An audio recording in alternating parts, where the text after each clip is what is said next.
Baik, selamat pagi, shalom. Apa kabar? Semua sehat, saudara-saudara? Baik, ini minggu terakhir bulan Juni, di mana bulan ini dari minggu pertama sampai terakhir hari ini bicara tentang keluarga. Minggu yang pertama saya perlu mengingat Bapak Ibu Saudara bahwa khotbah saya tentang harmonisasi pelayanan keluarga. Ya, dicontohkan oleh keluarga Cornelius, bagaimana keluarga yang diselamatkan Tuhan bisa jadi berkat bagi orang-orang sekelilingnya. Begitu. Yang minggu kedua, bagaimana kita mendidik anak berjiwa besar. Ya, dicontohkan oleh keluarga Yosua. Karena Yosua membawa generasi yang baru, saudara, dalam kitab Yosua pasal 24, nanti baca di rumah atau dilihat di YouTube di gereja kita, bahannya, arsipnya ada di sana.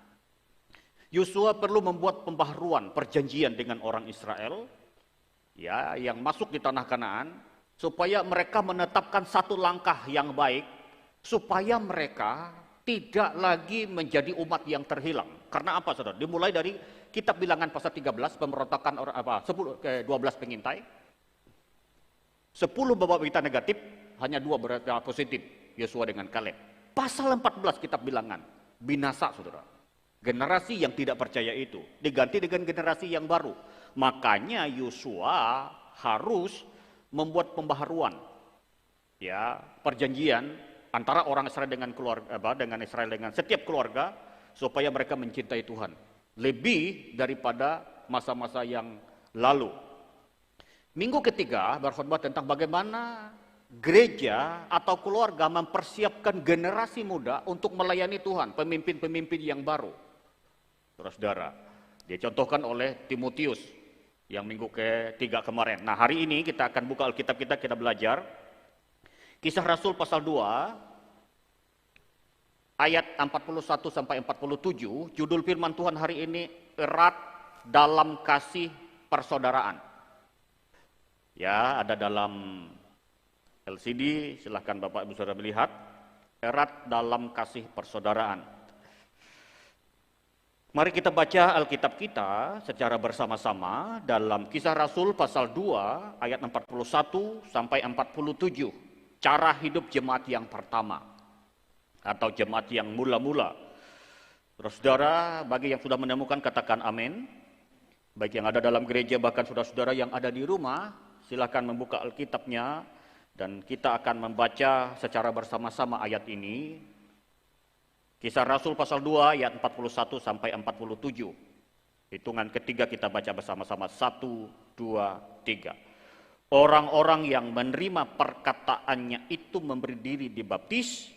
Pada hari itu jumlah mereka bertambah kira-kira 3.000 jiwa. Mereka bertekun dalam pengajaran rasul-rasul dan dalam persekutuan. Dan mereka selalu berkumpul untuk memecahkan roti dan berdoa.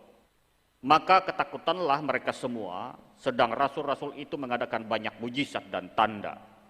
Dan semua orang yang telah menjadi percaya, tetap bersatu, dan segala kepunyaan mereka adalah kepunyaan bersama. Dan selalu ada dari mereka yang menjual harta miliknya, lalu membagi-bagikannya kepada semua orang sesuai dengan keperluan masing-masing. Dengan bertekun dan dengan sehati mereka berkumpul tiap-tiap hari dalam bait Allah. Mereka memecahkan roti di rumah masing-masing secara bergilir dan makan bersama-sama dengan gembira dan dengan tulus hati, sambil memuji Allah, dan mereka disukai semua orang. Dan tiap-tiap hari Tuhan menambah jumlah mereka dengan orang yang diselamatkan. Saudara-saudara, ini salah satu dampak atau akibat pekerjaan Roh Kudus. Ketika Roh Kudus bekerja menjamah orang percaya, saudara, dalam ayat pasal yang kedua juga Kisah Rasul Pentakosta yang pertama, kita melihat karya Roh Kudus yang luar biasa terjadi dalam hidup orang percaya. Dan akibat tidak saja mereka memiliki hati yang baru, pikiran yang baru, pemahaman yang baru akan pekerjaan Tuhan, kegerakan Roh Tuhan bekerja, saudara, tetapi kita melihat di sini dampak dari pekerjaan Roh Kudus itu membuat jemaat dikatakan mereka erat dalam kasih persaudaraan. Lebih dari saudara kandung. Ya, ketika keluarga itu dilawat, ditolong, dijamah oleh Roh Kudus, Alkitab berkata, mereka punya ikatan yang lebih kuat dari hubungan darah. Karena apa? Siapa yang mengikat mereka? Kasih Kristus dan Roh Allah dan firman. Dan itulah saudara-saudara yang harus kita pahami hari ini. Kita dari berbagai latar belakang, suku, pendidikan, pendapatan, saudara, kita bisa disatukan dalam gereja Tuhan. Dan saudara-saudara, dan inilah anugerah Tuhan yang luar biasa bagi kita sekalian, bahwa sekali lagi saya ingatkan saudara-saudara, bahwa keselamatan itu sebenarnya hanya buat orang Yahudi. Hanya buat orang Israel, saudara-saudara. Dalam Injil Yohanes berkata, keselamatan itu datang dari orang Yahudi hanya untuk mereka. Karena Yesus bilang begini, aku hanya datang untuk orang Israel. Tetapi dengarkan baik, karena orang Israel menolak Kristus, maka kasih Allah, keselamatan dari Allah itu sampai kepada bangsa-bangsa di luar Yahudi, yaitu saudara dan saya. Dan kita disatukan, diikat dalam satu kasih itu karena pekerjaan roh. Pekerjaan firman yang dinyatakan dalam hidup kita. Karena itu saudara-saudara, pendahuluan dulu, seseorang yang telah percaya kepada Kristus sebagai Tuhan dan Juru Selamat, digabungkan dalam sebuah keluarga rohani yang namanya gereja. Mereka tidak dilahirkan secara jasmani, secara darah, ada hubungan. Tetapi secara rohani, dan mendapatkan saudara-saudara seiman dalam tubuh Kristus. Makanya saudara-saudara, ada banyak orang yang berani berkorban, walaupun gak ada hubungan darah buat orang lain. Karena kasih Kristus yang mengalir dalam hidupnya. Karena pekerjaan Roh Kudus yang mengalir dalam hidupnya. Karena itu saudara-saudara yang hadir hari ini, kita dari berbagai keluarga bisa duduk bersama di dalam gedung gereja. Saling mengasihi, saling memperhatikan.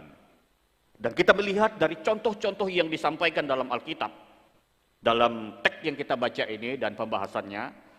Dan saya berharap saudara-saudara bisa merenungkan dan saudara-saudara dan saya bisa memahami ini. Karena ini kasih persaudaraan yang bisa dipisahkan, tidak bisa dipisahkan oleh apapun. Yesus berkata dan melalui Rasul Paulus, tidak ada yang bisa memisahkan kita dari kasih Tuhan.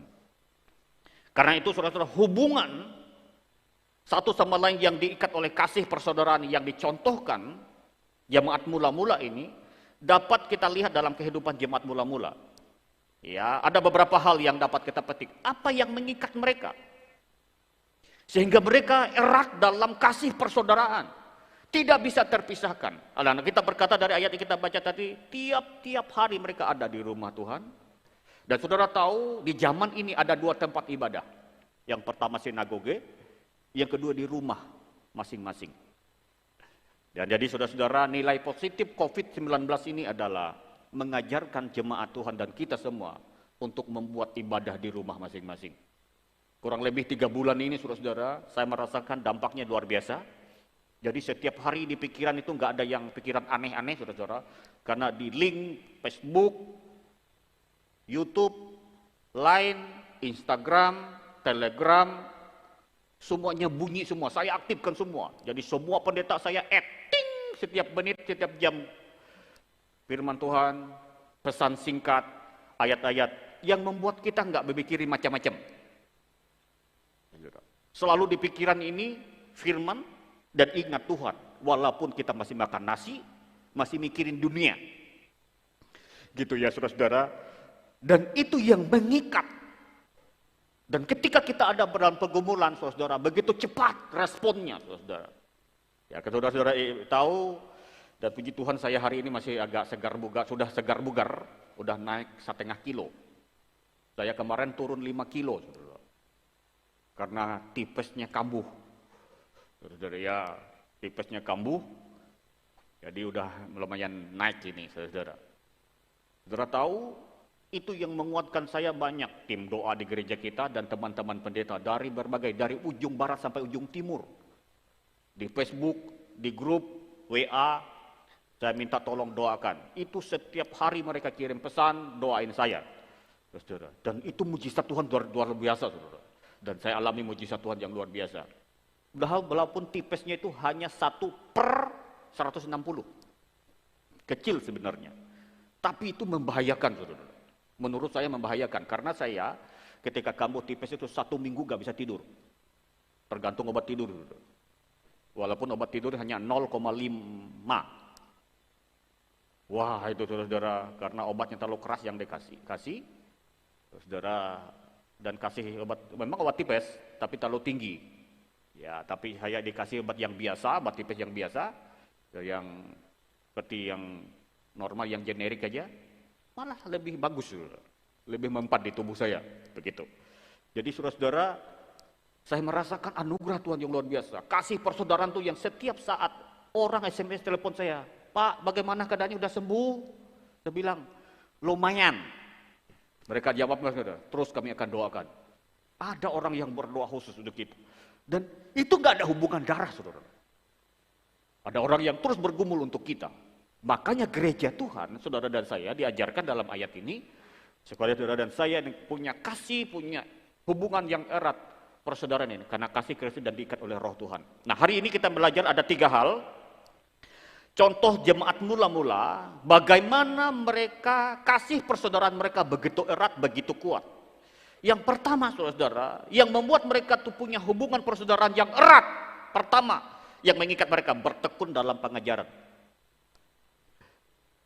Apa yang diajarkan oleh para rasul merupakan ajaran Yesus. Alkitab waktu itu belum ditulis, belum dibukukan seperti sekarang. Yang telah mereka terima terlebih dulu. Nah, murid-murid mengajarkan apa yang diajarkan Yesus. Disampaikan kepada jemaat mula-mula, mulai dari rumah tangga, sinagoge, saudara. Dan Alkitab berkata, mereka begitu diikat. Karena apa? Ajaran yang mereka terima itu sama. Dari siapa? Diterima dari rasul-rasul. Rasul-rasul menerima dari Yesus. Hari-hari ini dengarkan baik-baik, saudara. Ada banyak ajaran. Kalau ada ajaran yang mengajarkan tidak mengikat, tidak membuat erat hubungan kita dengan sesama dengan Tuhan, perlu tanda tanya. Jemaat dengarkan baik, jemaat mula-mula. Murid-murid terima firman dari Kristus, pesan. Murid-murid menyampaikan kepada jemaat mula-mula. Dan ajaran itu mengikat mereka. Dan Alkitab berkata pengajaran inilah yang mengikat mereka satu sama lain, karena berasal dari satu sumber yang sama, yaitu Yesus. Jadi Bapak Ibu Saudara, kalau sekali lagi, kalau ada ajaran yang tidak mengikat kita dalam kasih persaudaraan dan Tuhan, jangan diterima dulu. Pikirkan dulu, renungkan dulu. Tapi kalau firman yang disampaikan itu mengikat kita, tidak membuat kita pecah belah, dan memuliakan Kristus, dan membuat kasih persaudaraan semakin mengikat, semakin kuat, pegang itu, percaya itu adalah firman Tuhan. Dan itu yang dikerjakan oleh jemaat mula-mula, saudara-saudara, mereka bertekun dalam pengajaran. Itulah yang membuat mereka erat dalam hubungan persaudaraan. Dalam terang Roh Kudus, mereka dengan tekun belajar akan kebenaran dan bersama-sama mendapatkan pertumbuhan rohani. Dengarkan baik-baik hari ini, saudara-saudara. Jadi, rupanya jemaat mula-mula tidak saja mereka mendapat firman dari rasul-rasul, mereka belajar sama-sama firman, membuat mereka terikat dalam kasih persaudaraan. Yang kedua, dengarkan baik dampaknya, saudara. Ketika mereka bertekun dalam pengajaran firman itu, satu, membuat mereka erat dalam hubungan persaudaraan, ya, dalam kebenaran. Yang kedua, pertumbuhan rohani mereka tuh sama-sama maju. Tidak ada yang tertinggal, tidak ada yang maju lebih maju dari yang lain. Kita lihat ini, saudara. Nah, ini yang Tuhan ingin ajarkan, saudara, dalam Kisah Para Rasul pasal 2 ini untuk kita semua. Jadi hari ini saya sampaikan buat saudara, tidak saja mungkin saya pendeta, anggota gembala saudara yang lebih tinggi rohani dari saudara. Maksud saya begini, saudara, jemaat mula-mula, level kerohanian mereka sama maju, sama bertumbuh, sama kuat, sama berakar. Nah, ini kehendak Tuhan buat kita. Dan itu yang mengikat kita, saudara. Tidak ada saudara dan saya merasa, aduh pendeta saya lebih tinggi rohani dari saya. Saya ingin mendorong saudara dan saya, kerohanian saya, saudara dan saya harus sama-sama seperti jemaat mula-mula. Sama-sama maju, sama-sama rohani, sama-sama bertumbuh, sama-sama mengenal Tuhan, sama-sama mengalami anugerah Tuhan, sama-sama mengalami pertolongan Tuhan. Saya merenungkan walaupun teks ini, bahan ini disiapkan oleh sinode kita.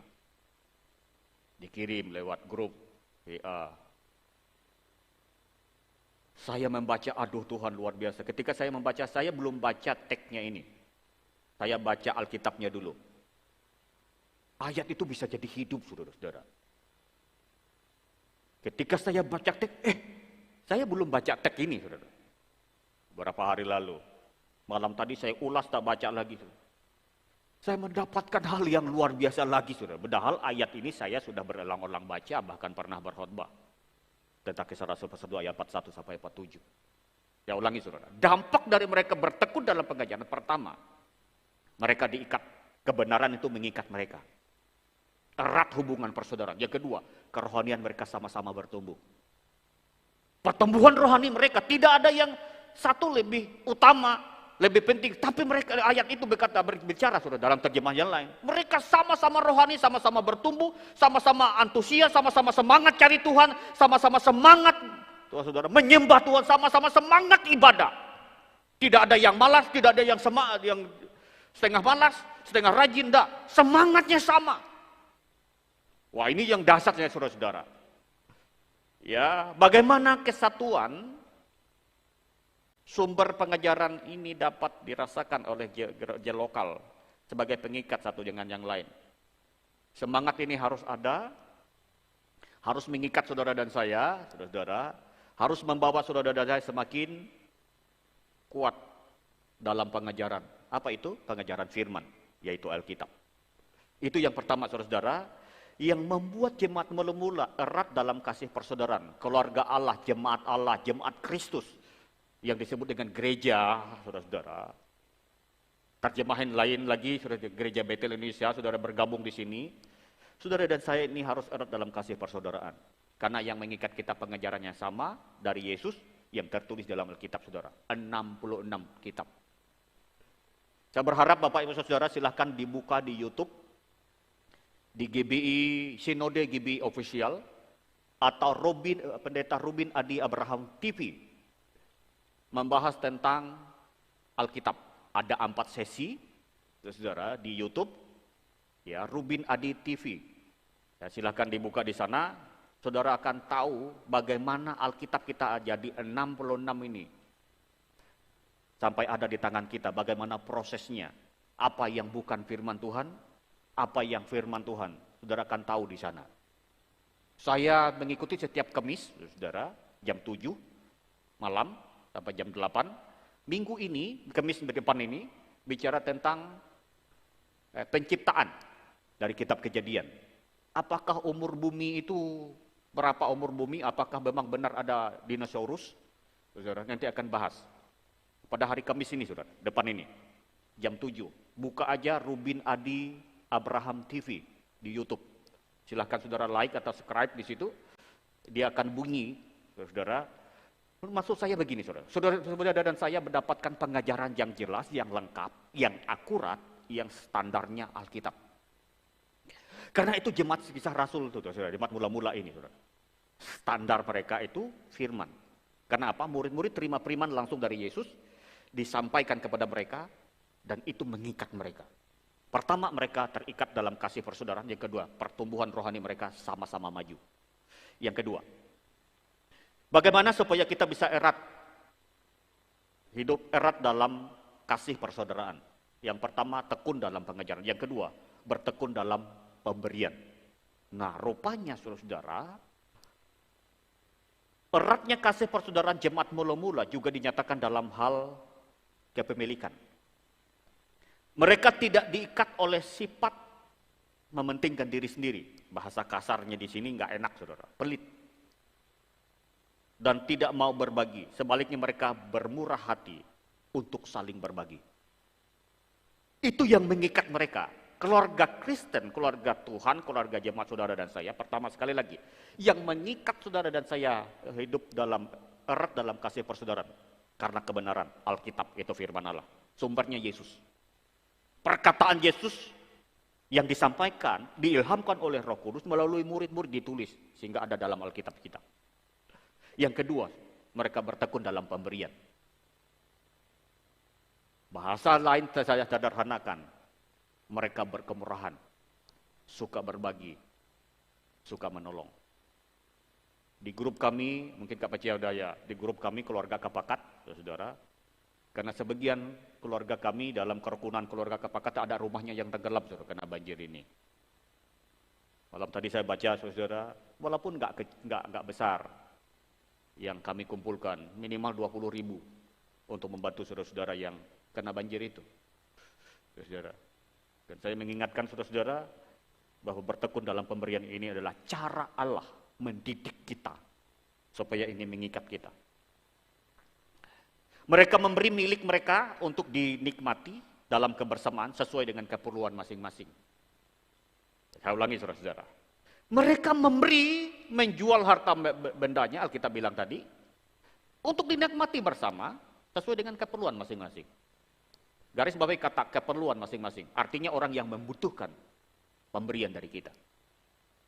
Jemaat mula-mula begitu peka, begitu care, begitu mengerti kebutuhan orang lain. Jemaat yang bersama-sama dengan mereka. Walaupun mungkin saja jemaat itu tidak ngomong, aku habis duit, habis beras, habis makanan.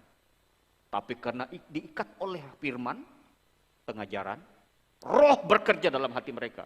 Sehingga mereka tahu apa yang diperlukan oleh saudara-saudara seimannya. Saudara-saudara, kadangkala ada banyak hambatan dalam hal kita memberi. Pertanyaannya, hambatan utama apa yang kadang-kala menghambat saudara dan saya untuk berbagi dan memberi? Bagaimana kita mengatasinya? Dijawab dalam hati masing-masing. Jadi jemaat mula-mula, saudara, mereka erat dalam kasih persaudaraan. Pertama, mereka tekun dalam pengejaran. Pengejaran firman yang disampaikan oleh rasul-rasul kepada mereka. Membuat mereka mempelajarinya, merenungkannya, sehingga mereka praktekkan. Sehingga meningkat dalam langkah yang kedua ini, mereka bertekun dalam pemberian. Kita tahu saudara-saudara, di tengah kekurangan, di tengah pandemi ini, gereja kita dari pusat sana, saya melihat kegerakan yang luar biasa sampai hari ini. Walaupun laporan yang disampaikan kepada kami, para gembala di seluruh Indonesia, pemasukan sinode kita merosot hampir 70%, perpuluhan dari jemaat lokal seluruh Indonesia. Tapi sampai hari ini tidak pernah berhenti mengalir persembahan, uluran tangan dari saudara-saudara seiman membantu sinode, yang sinode salurkan buat saudara-saudara kita yang membutuhkan, khusus di kota Jakarta, Bandung dan sekitarnya.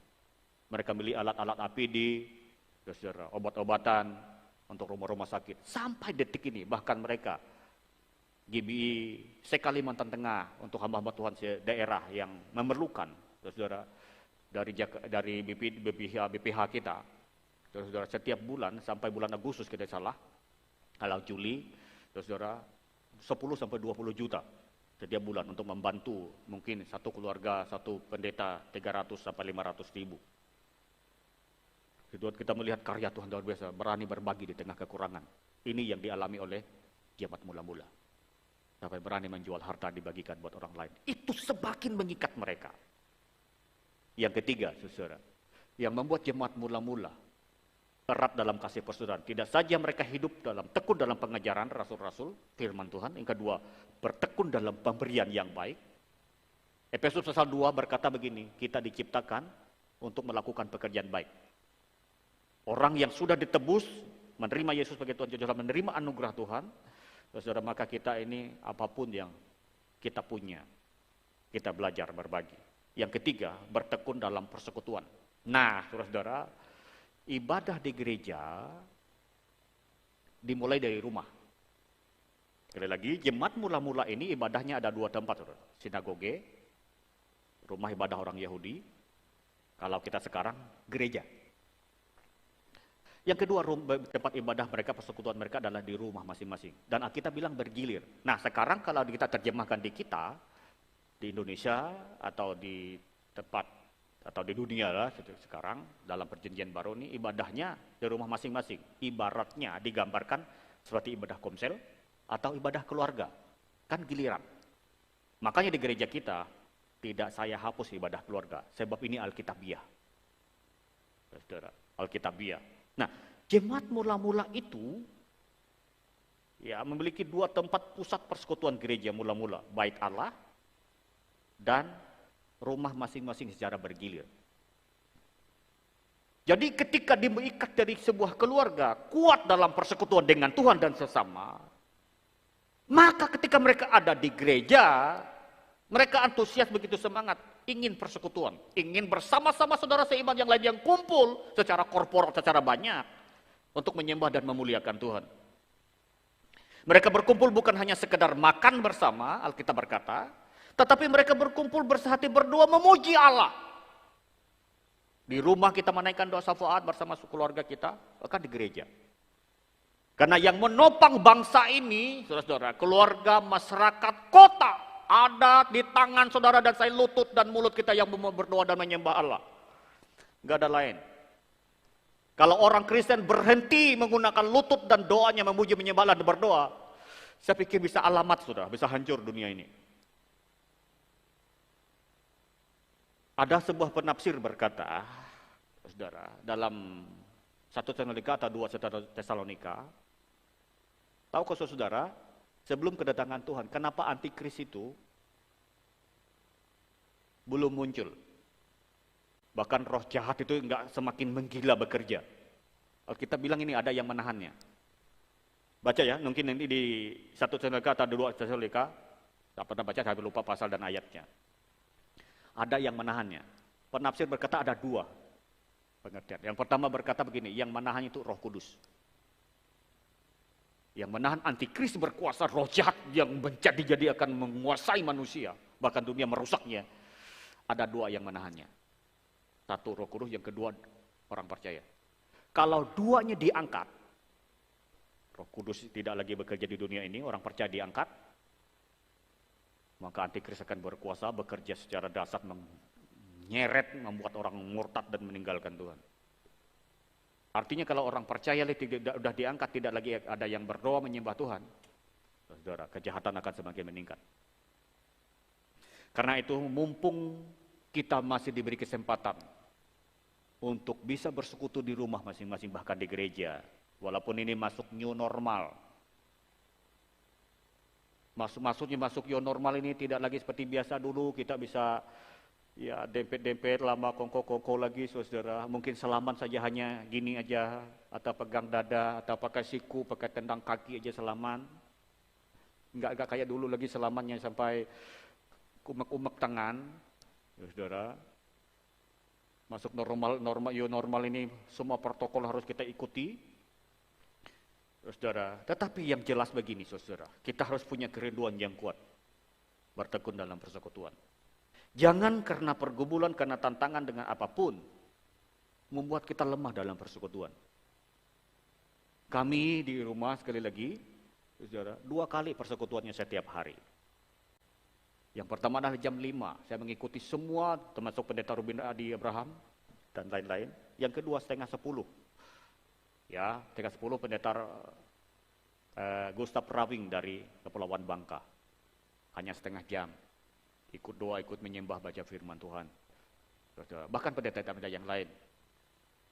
Jadi setiap hari saya kalau minimal dari 2 itu, enggak saya ikuti, ada satu yang kurang rasanya. Ada kehausan yang luar biasa untuk bersekutu dengan Tuhan. Saudara-saudara, kasih persaudaraan yang erat memungkinkan setiap anggota saling menjaga. Ya, masuk keluarkan bahan saya. Dengarkan baik-baik, saudara. Kenapa kita harus bertekun dalam persekutuan? Gitu ya. Nah, kasih persaudaraan yang erat memungkinkan setiap anggota jemaat kita semua untuk saling menjaga.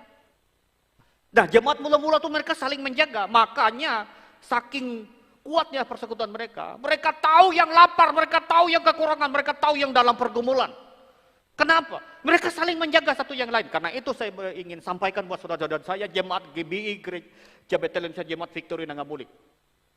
Kalau saudara saya tekun dalam pengajaran, tekun dalam pemberian, berbuat kebaikan kepada sesama kita sesuai dengan kemampuan yang ada pada kita, maka kita berkata yang ketiga, kita harus tekun dalam persekutuan. Kenapa persekutuan ini kita harus tekun dalam persekutuan? Tidak saja menjaga kerohanian kita dengan Tuhan, dengan saudara seiman, tetapi persekutuan itu akan membawa kita saling menjaga satu yang lain. Tidak ada yang merasa dirinya sendiri tidak diperhatikan. Saudara tahu, survei membuktikan. Saudara, ada kecenderungan, ini bukan Kecenderungannya begini, saudara-saudara. Ini untuk seorang pendeta atau gembala. Saking sibuknya pelayanan, saking sibuknya apapun, saudara, ada pendeta dalam survei ada pendeta dia merasa kesepian, saudara. Karena sibuknya pelayanan, karena tek khotbah gitu, ada yang pendeta khotbah tuh. Tek khotbah gini, doa selesai, hilang, saudara. Pengurus atau wakil yang doa penutup, saudara, langsung hilang, saudara. Enggak salaman, enggak teguran dengan pendeta, dengan jemaatnya, saudara. Saking sibuknya, karena dia harus ganti khotbah di tempat lain. Saudara, dalam survei itu saya baca, saudara, saya bilang jangan sampai saya ya Tuhan ya. Ada pendeta yang kesepian, saudara. Kenapa kesepian? Dia begitu memperhatikan jemaatnya, tapi jemaatnya nggak perhatikan dia. Kesepian pendetanya. Nggak pernah pendetanya dibesuk, saudara. Ini bukan saya minta dibesuk loh, saudara ya. Saya bukan kesepian, saudara. Saya baca, masa sih ada pendeta kesepian? Padahal pelayanannya setiap hari, saudara. Punya daftar pelayanan khotbah yang luar biasa, tapi kesepian. Dan kesimpulannya sudah ada dari survei itu, ada banyak pendeta yang kesepian itu, saking sibuknya pelayanan, jatuh, saudara, dalam dosa. Jatuh kenapa? Dia jaga jemaatnya, tapi jemaatnya nggak jaga pendetanya. Maka saya ingin sampaikan buat saudara, kalau saya menjaga saudara, berarti saudara harus menjaga saya. Ini loh jemaat ini jemaat mula-mula ini. Mereka rasul menjaga mereka, tapi juga mereka menjaga rasul-rasul. Karena persekutuan yang erat itu bicara tentang kita saling menjaga satu yang lain. Tidak ada mungkin pendeta yang akan jatuh kesepian. Sebaliknya jemaat tidak akan jemaat yang ada jatuh atau kesepian kalau kita saling menjaga. Erat dalam kasih persaudaraan. Yang kedua, dampaknya apabila kita erat dalam persekutuan, tidak saja kita saling menjaga satu yang lain, yang kedua saling menguatkan satu dengan yang lain. Mereka berkumpul di situ, erat, persekutuan mereka begitu erat. Saudara, dan ini luar biasa. Jemaat itu mereka saling peduli satu dengan yang lain. Saya percaya inilah 3 hal yang saya ingin bagikan kepada saudara, dan saya ingin simpulkan khotbah hari ini untuk saudara dan saya. Yang pertama, mari jemaat Tuhan perkuat ketekunan kita dalam membaca firman Tuhan atau Alkitab. Bertekun dalam pengejaran firman Tuhan. Yang kedua, bertekunlah melakukan hal yang baik, pekerjaan, pemberian yang baik kepada orang-orang yang membutuhkan dan memerlukan. Sesuai dengan talenta karunia, kegerakan Tuhan bagi kita, ayo beri. Buat sesuatu, lakukan sesuatu. Bertekun dalam persekutuan. Dimulai dari rumah kita. Ketika kita semangat melakukan persekutuan bersama dengan keluarga kita di rumah, maka kita akan juga bersemangat ketika kita dengar, oh besok hari Minggu, ada persekutuan doa, ada persekutuan lain. Kita akan antusias, kita akan semangat. Karena itu yang membuat kita erat dalam kasih persaudaraan. Kalau kita jarang persekutuan, jarang ibadah, saudara. Waduh, ini gawat, saudara. Jemaat mula-mula, mereka begitu antusias belajar firman, memberikan pemberian yang baik, bahkan mereka dalam persekutuan. Alkitab bilang berapa kali mereka ibadah, saudara-saudara? Lihat kita baca tadi, coba lihat sebentar. Berapa kali mereka ibadah?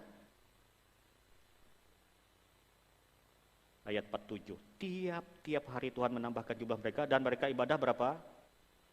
Ayat 46. Dan bertekun dalam sehat dan dengan sehati mereka berkumpul tiap-tiap hari dalam bait Allah. Tiap-tiap hari. Maksudnya ada kesempatan yang baik untuk mereka berkumpul. Mereka kumpul. Artinya mereka tidak meninggalkan pekerjaannya, usahanya, bisnisnya. Tapi ketika ada kesempatan, peluang, waktu, mereka kumpul. Kenapa? Persekutuan itu mengikat kita untuk kita saling menjaga, saling menguat, berkumpul supaya erat dalam kasih persaudaraan. Karena itu di bulan keluarga ini, biarlah 4 topik ini bisa saudara dan saya praktekkan dalam keluarga kita masing-masing. Bagi Bapak Saudara yang mungkin belum dengar khotbah dari minggu pertama, kedua, ketiga, silakan buka di YouTube GBI Victory Ngabulik. Arsipnya ada di sana. Karena itu saya mengajak kita semua hari ini, ayo jemaat Tuhan, yang mengikat kita tidak saja hubungan darah, hubungan keluarga, tapi yang mengikat kita karena ada firman, ada roh, pengajaran firman dalam pemberian, dalam persekutuan. Karena kita adalah keluarga Allah. Kristus adalah kepala kita, jemaat adalah mempelai.